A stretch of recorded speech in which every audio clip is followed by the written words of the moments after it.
আসলে আমাদের ব্যক্তিগত জীবনে অতীত নিয়ে ঘাটা খুব একটা মঙ্গল বয়ে নিয়ে আসে না। তা ব্যক্তিগত জীবনই হোক, সামাজিক জীবনই হোক, রাষ্ট্রীয় জীবনই হোক।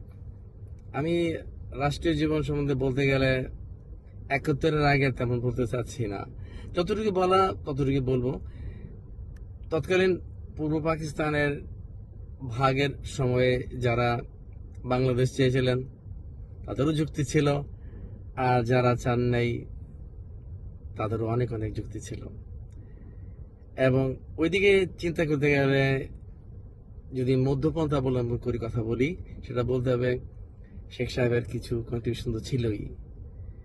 এইটুক আমাদের মানা উচিত। এগেন আমি বলছি না যে সে আমার লিডার, আমি এটাও বলছি না যে উনি আমার একজন আইডল, কখনোই বলি না। আমি আমি বলেছি বাস্তব বাস্তব জিনিসটা। আবার যারা ভারত ভাগ, তৎকালীন পূর্ব পাকিস্তান যারা চান নাই, তাদেরও যুক্তি ছিল না তা না। তারা চান নাই একটা মুসলমান দেশ ভাগ হয়ে ভারতের হাতে পৌঁছবে। ভারত তো ঘুমোতেই পারতো না। মাথার দুই ধারে দুই ফোঁড়া তাদের জন্য সহ্য হয় না কখনো, এটা বাস্তবতা। আবার যারা এইখানে ভাগ চেয়েছেন তাদের মধ্যে ইনফ্যাক্ট আগরতলা ষড়যন্ত্রের মামলাটা আমার দৃষ্টিকোণ থেকে ষড়যন্ত্র ছিল না। এটা এটা real fact, it's a fact. তো তখন যেই কাজগুলো ওনারা করেছেন, ওই পর্যায়ে দেশ স্বাধীন করেছেন ভারতের সহযোগিতায়।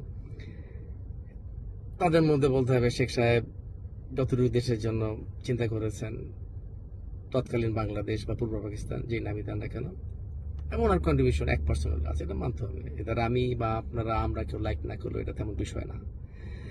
তো কিন্তু এক্সট্রিমে যাওয়াটা ওটা ভুল।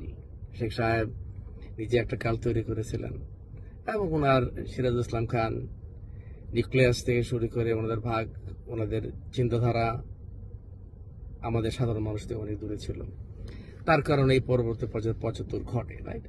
কিন্তু এই মাঝখানে নতুন দেশে আসার ফলে ওনার হাতে কন্ট্রোল তেমনও ছিল না। আবার উনি একজন ডিক্টেটর ছিলেন, কোনো সন্দেহ নাই। কিন্তু আমার মূল প্রসঙ্গ ওনাকে নিয়ে না। মূল প্রসঙ্গ হচ্ছে বাস্তবকে মেনে নেওয়া। এবং যা শেখ সাহেবের হোক, পরবর্তী পর্যায়ে জেনারেল জিয়া, উনি আমার ছোট বড় আদর্শ ছিলেন। কিন্তু জেনারেল জিয়ার হাতে মানতে হবে ওনার দল ছিল বিএনপি না, জাগো দল ছিল, রাইট?